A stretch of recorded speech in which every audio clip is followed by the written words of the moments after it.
Hello everyone, स्वागत है आप सबका हमारी सीरीज लीगल करंट अफेयर्स में, जहां हम लेटेस्ट केसेस को समझते हैं उनके फैक्चुअल बैकग्राउंड के साथ और ये भी समझते हैं कि आप इन केसेस को अपने मेंस के आंसर्स में किस तरह से साइड कर सकते हैं। तो I apologize for my low energy and my low tone. I have a cold coming. जुकाम होने वाला है, मुझे पता चल जाता है जब जुकाम होने वाला हो। गला खराब हो गया है, बोलने में तकलीफ हो रही है। A very very uncomfortable state, but हम बहुत विल पावर से स्ट्रांग हैं, पढ़ाई नहीं रुकेंगे। शुरू करते हैं आज का पहला case, Abhishek Mishra versus state of Karnataka. किसी बॉलीवुड की कहानी से कम नहीं है इस केस की कहानी। अभिषेक मिश्रा जी पिंकी नाम की एक लड़की से मिलते हैं दिल्ली में। दोनों यूपीएससी की प्रिपरेशन कर रहे हैं। वैसे मेरा पर्सनल सजेशन है कि कंपेटिटिव प्रिपरेशन के दौरान ध्यान को ना भटकाएं, क्योंकि कंपटीशन के साथ एक अलग ही रिश्ता होता है। कंपटीशन अपने आप में पार्टनर हो और वो एक बेहद इनसिक्योर, पजेसिव, जेलस पार्टनर। वो आपके किसी और के साथ रिलेशनशिप को एक्सेप्ट नहीं करता, फैल जाता है और ब्रेकअप कर देता है, बहुत बैड ब्रेकअप करता है। तो एक ही बार में एक ही रिश्ते पे कॉन्सेंट्रेट करें। I hope I am clear. खैर, तो केस में क्या हुआ कि दोनों ने जो अपनी दोस्ती की शुरुआत की वो तो एकेडमिक नोट पर ही की। नोट्स को शेयर करना, लाइब्रेरी साथ चले जाना, एक दूसरे को आंसर्स चेक करा लेना। बाद में चीजें रोमांटिक हो गई। They express their feelings for each other and everything became a serious affair. Anyhow, things did not work. They went sour and there was a fall out. अक्टूबर में breakup हो गया। अब अभिषेक जी ने इस ब्रेकअप को मैच्योरली हैंडल नहीं किया। उन्होंने पिंकी को परेशान करना शुरू किया। पिंकी के कुछ प्राइवेट फोटोज और वीडियोस थे इनके पास, जिनको सर्कुलेट करने की धमकी है पिंकी को देने लगे। पीछा करते करते बैंगलोर तक पहुंच, वहां पे तंग करने लगे। फिर abusive messages, abusive calls, threatening messages, threatening calls, ये सब होने लगे। पिंकी परेशान होने लगी। उसने बैंगलोर के ही पुलिस स्टेशन में अभिषेक के खिलाफ एफआईआर, बहुत सारे चार्जेस लगे। Section 354C voyeurism, 354D stalking, 504, 506, 509, 66E information technology का लग गया। और क्योंकि पिंकी SC/ST एक्ट, मतलब पिंकी एक शेड्यूल्ड कास्ट की थी, इसलिए SC/ST एक्ट के भी प्रोविजंस लग गए। Section 3 clause 2 clause 5। अब पेटिशनर अभिषेक मिश्रा जी का कहना था कि ये जो रिलेशनशिप है ये कंसेंशुअल था। In fact we even got married. नवंबर में अपनी अपनी शादी तक रजिस्टर कर दी थी। और एक पर्सनल डिस्प्यूट को क्रिमिनल प्रोसीडिंग्स में कन्वर्ट करके आप लॉ को बहुत ग्रोसली मिसयूज कर रहे हैं। और कर्नाटका हाई कोर्ट में इन्होंने अपने खिलाफ लेवल्ड सारे चार्जेस और एफआईआर को क्वॉश करने की एप्लीकेशन फाइल की। अब जब एफआईआर को क्वॉश करने की एप्लीकेशन जाती है ऊपर, तो एक एक चार्ज को इंडिविजुअली असेस किया जाता है। कोर्ट प्रीलिमिनरी बेसिस पर ही ये समझ सकता है कि केस आगे किस चार्ज पे बन सकेगा और किस पे नहीं, है ना, कि प्रोसिक्यूशन सक्सेसफुली किस चार्ज को प्रूव कर पाएगा और किसको नहीं। तो जिन चार्जेस में सब्सटेंस नहीं नजर आता है उनको इसी स्टेज पे क्वॉश कर दिया जाता है। लेकिन अगर और किसी भी चार्ज में सब्सटेंस है तो पूरी एफआईआर क्वॉश नहीं होती, वो एक लौता चार्ज स्ट्राइक हो जाता है और केस ट्रायल में चला जाता है। इस केस में भी यही हुआ। कोर्ट ने ऑब्जर्व किया कि भाई, अगर आप कंप्लेंट को प्रिमा फेसी ऑब्जर्व करें, चार्जशीट को समझें, तो ये तो समझ आता है कि वॉयरिज्म का तो ऑफेंस है। सोचने वाली बात है कि थ्रेटनिंग मैसेजेस हैं, प्राइवेट वीडियोस हैं, फोटोज हैं, जो कि इस पेटिशनर के फोन में थे, जो उसने फॉरवर्ड भी किए पिंकी को, धमकी देते हुए कि वो इन्हें पब्लिश कर देगा, सर्कुलेट कर देगा, डिसेमिनेट कर देगा। तो वॉयरिज्म का चार्ज तो प्रिमा फेसी एस्टैब्लिश हो रहा है very very properly. It has a lot of substance underneath. But when it comes to stalking, we are not quite sure कि ये चार्ज सेटिस्फाई होता है या नहीं। देखो, स्टॉकिंग की ना एक सेट डेफिनेशन है। Stalking involves persistent following, right, monitoring और a conduct that is clearly opposed by the victim and she has shown her disinterest regarding that conduct। जैसे कॉन्स्टेंटली बात करने की कोशिश करना, कॉन्स्टेंटली मिलने की कोशिश करना, ऑफिस के बाहर खड़े हो जाना, स्कूल के बाहर खड़े हो जाना, जबकि विक्टिम अपना एक डिसइंटरेस्ट शो कर चुकी है बावजूद उसके अगर आप उसके कंडक्ट को मॉनिटर करें, उसकी लाइफ को मॉनिटर करें, कहाँ जा रही है, किससे मिल रही है, क्या कर रही है, कब सो रही है, कब पढ़ रही है, एक्सेट्रा, तो ये स्टॉकिंग है ना। मैसेजेस करना, कॉल करना, भले ही रेगुलर बेसिस पे, स्टॉकिंग की सेट डेफिनेशन में नहीं आता। और कोर्ट ने भी यही कहा कि stalking is a different offence. Stalking में दूसरे एलिमेंट्स चाहिए होते हैं। मैसेजेस भेजना, पार्टीज के बीच में जो मैसेजेस का एक्सचेंज हुआ है, वीडियोस, टेक्स्ट मैसेजेस का एक्सचेंज हुआ है, भले ही वो लूड है, प्रोफेन है, ऑब्सीन है, लेकिन फिर भी रिलेशनशिप में इस तरह के कॉन्वर्सेशन होते हैं and they really amount to consensual conversation. ठीक है, तो whatever happens in a relationship is generally out of consent. और उन रिलेशनशिप्स के और सॉरी उन मैसेजेस के, कॉल्स के बेसिस पर हम ये नहीं कह सकते कि भाई ये व्यक्ति स्टॉकर था, पीछा कर रहा है। सेक्शन 504, 6 और 9 SC/ST एक्ट 66E के चार्जेस को भी सस्टेनेबल पाएगा और कोर्ट ने इनको भी क्वॉश नहीं किया। तो पूरी FIR में एक ही चार्ज को स्ट्राइक किया गया, वो था 354D, which is section 77 clause 1। ठीक है, उसे स्ट्राइक किया गया। बाकी सारे चार्जेस में कोर्ट को लगा कि सिग्निफिकेंस है, प्रोसिक्यूशन को मौका देना चाहिए इनको ट्रायल में आगे बढ़ाने, और पार्शियली पिटिशन अलाउ कर दी, एप्लीकेशन अलाउ कर दी और पार्शियली उसे डिसमिस कर दिया। ठीक है, so this is what was happening in this case. अब स्टॉकिंग क्या होता है? Stalking, like I already told you, is defined by persistent following, attempting to communicate privately with someone without their consent with the aim of causing fear or distress. अब देखो, stocking के ना essential elements, जब तक वो ना हो तब तक स्टॉकिंग का चार्ज सेटिस्फाई नहीं हो सकता। तो सबसे पहला जो एलिमेंट है वो ये है कि ये स्टॉकिंग एक वुमेन के अगेंस्ट हो सकती है, तो परपेट्रेटर का मेल होना जरूरी है। ठीक है, अनवांटेड अप्रोच हुआ है एक वुमेन के अगेंस्ट, बिहेवियर में रेपिटेशन और परसिस्टेंस का एक पैटर्न है, और वुमेन का कोई भी इंटरेस्ट या कंसेंट नहीं है, और ये भी एविडेंट है। ये चारों एलिमेंट्स अगर सेटिस्फाई हो जाएं तो स्टॉकिंग का चार्ज भी सेटिस्फाई हो जाता है। अनफॉर्चुनेटली इसमें स्टॉकिंग का चार्ज सेटिस्फाई होता नहीं दिखाई दे रहा है। ठीक है, दिस वाज द केस। अब हम आ जाते हैं अपने अगले केस पे, Asian paints limited versus Rambabu. अब इस केस में क्या हुआ कि एशियन पेंट्स नाम की एक बहुत पुरानी पब्लिक कंपनी है, पेंट्स मैन्युफैक्चर करती है और 73 इयर्स पुरानी है। इनको पता चला कि इन्हीं के ब्रांड नेम को यूज करके कुछ लोग नकली पेंट बेच रहे हैं, using the same brand Asian paints. तो इस केस को इन्वेस्टिगेट करने के लिए उन्होंने एक IPR कंसल्टेंसी को हायर किया, मेसर्स सॉल्यूशन, और इनको पावर ऑफ अटॉर्नी दे दी कि आप हमारे ब्रांड को प्रोटेक्ट कीजिए, हमारी इंटेलेक्चुअल प्रॉपर्टी को प्रोटेक्ट कीजिए और इस केस को इन्वेस्टिगेट कीजिए। मेसर सॉल्यूशन ने मिस्टर पंकज कुमार को अपॉइंट किया इस केस में फर्दर प्रोब करने के लिए, और उन्होंने पाया कि रामबाबू नाम का एक व्यक्ति नकली एशियन पेंट बेच रहा है। रेड कंडक्ट की गई, 12 बकेट नकली पेंट के मिले, FIR लॉन्च हुई, क्रिमिनल कॉन्स्पिरेसी, चीटिंग, और रामबाबू को अरेस्ट कर लिया गया। ट्रायल कोर्ट ने रामबाबू को कन्विक्ट भी कर दिया। रामबाबू जी अपील में चले गए। अपील में कुछ अलग ही चीज हुई। अपील में रामबाबू को पूरी तरह से अक्विट कर दिया। They completely overturned the trial court's decision and acquitted him altogether.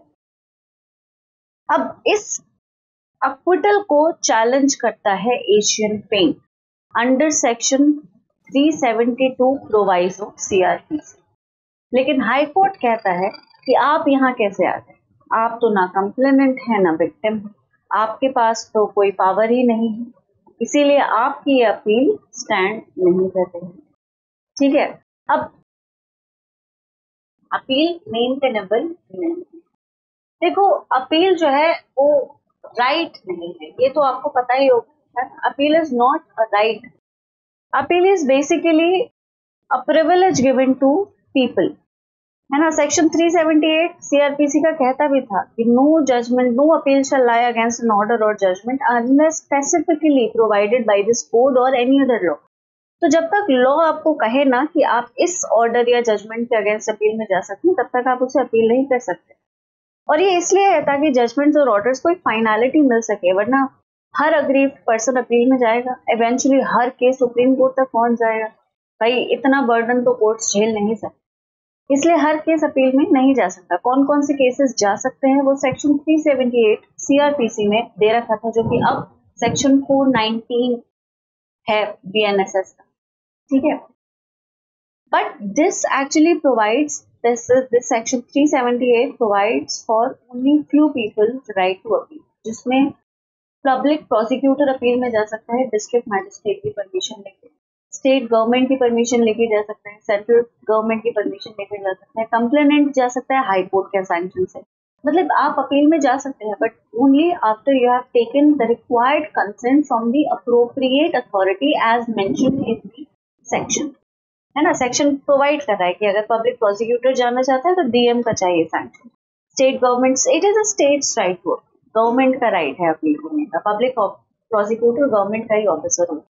लेकिन कंप्लेनेंट भी जा सकता है by the sanction of high court, high court से सैंक्शन लेके, हाई कोर्ट से परमिशन लेके कंप्लेनेंट भी अपील कर सकता है, ओनली अगेंस्ट एक्विटल। ध्यान रखना, ठीक है, अगर अक्विटल हुआ है उसी के अगेंस्ट कंप्लेनेंट अपील कर सकता है। अगर उसके हिसाब से पनिशमेंट कम मिला या ज्यादा मिलना चाहिए था या फिर कंपनसेशन ठीक से नहीं मिला तो कंप्लेनेंट अपील में नहीं जा सकता, सिर्फ अक्विटल के अगेंस्ट ही कंप्लेनेंट अपील में जाता है, as provided by section 419 CRPC।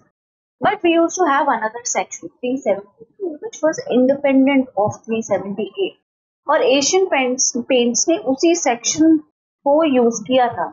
372 proviso which is section 413 of भारतीय नागरिक सुरक्षा संहिता। सुप्रीम कोर्ट ने देखा कि 372 जो है वो एक सेल्फ कंटेन्ड इंडिपेंडेंट प्रोविजन है जो इंडिपेंडेंटली ऑपरेट भी करता है।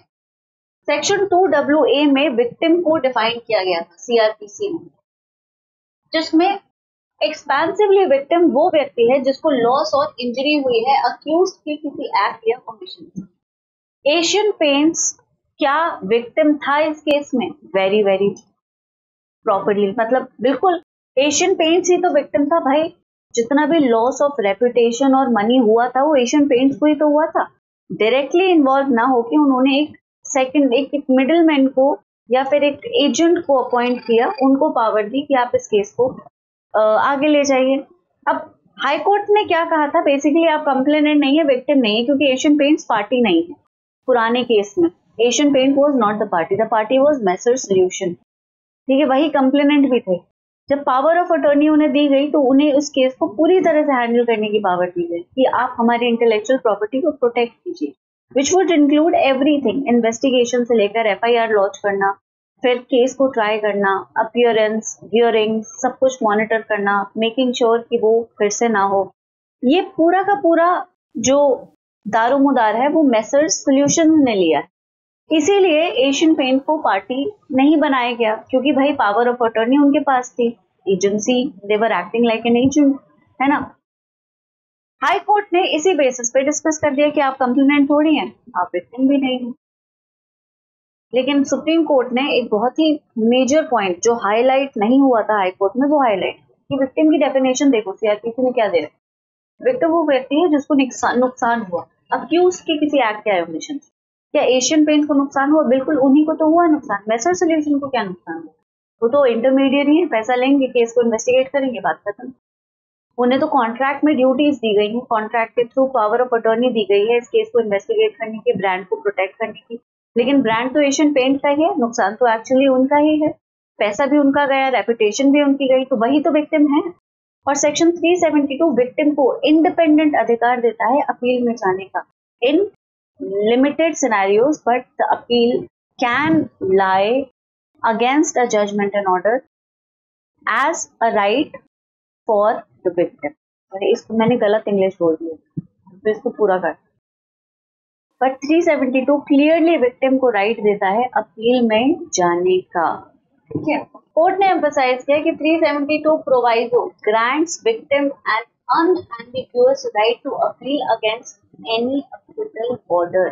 सिर्फ अक्विटल के अगेंस्ट नहीं, विक्टिम अपील में जा सकता है, भले ही वो केस में पार्टी नहीं था, भले ही वो कंप्लेनेंट नहीं था, लेकिन अगर वो विक्टिम था, क्योंकि जनरली क्रिमिनल केसेस में प्रोसिक्यूशन कंडक्ट करने वाली स्टेट होती है, विक्टिम नहीं अपील करता, विक्टिम केस में नहीं लड़ता, स्टेट विक्टिम के बिहाफ पे केस लड़ती है ना। तभी तो state of Maharashtra, state of Punjab, state of Karnataka etcetera जैसे केसेस होते हैं, इसमें भी यही हुआ। तो victim directly party criminal cases में नहीं होता। इसका ये मतलब नहीं है कि विक्टिम फिर अपील भी नहीं कर सकती। हाई कोर्ट ने कहा कि भाई जिन्होंने अपील, जिसके पास अपील का राइट है वो मेसर सॉल्यूशंस है, because they are probing the case, they have a right to appeal, they were the complainants, you don't have a right to. Supreme Court ने कहा of course they have a right to appeal, section 372 भूल गए। Section 372 victim को अधिकार देता है appeal में जाने का against three situations are fulfilled. उनमें से एक है अक्विट। अगर अक्यूज अक्विट हो गया है तो विक्टिम इंडिपेंडेंटली अपील में जा सकता है। दूसरा, लेसर पनिशमेंट। अगर विक्टिम के हिसाब से अक्यूज को उतना पनिशमेंट नहीं मिला जितना मिलना चाहिए था तो वो अपील में जा सकता है। इनएडिक्वेट कंपनसेशन। अगर विक्टिम को जो कंपनसेशन दिया गया है वो उसके हिसाब से इनएडिक्वेट है तो भी वो अपील में जा सकते हैं। ये राइट इंडिपेंडेंट है to the right given under section 378 और 413 and victim doesn't require any sanction from any authority whatsoever to appeal। जैसे 378 प्रॉपर्ली ले डाउन करता है कि किस अथॉरिटी से किस सिचुएशन में आपको सैंक्शन परमिशन लेनी पड़ेगी, लेकिन 372 विक्टिम को एक इंडिपेंडेंट राइट देता है जहां पे उसे किसी की भी परमिशन लेने की जरूरत नहीं, वो सीधा अपील में जा सकता है। एशियन पेंट्स ने भी यही किया, वो 372 में ही अपील फाइल कर रहे थे, जिसे हाईकोर्ट ने बहुत ही अजीब तरह से बिना लॉ को समझे इंटरप्रेट किए डिस्मिस कर दिया। ऐसा क्यों होता है? We don't no.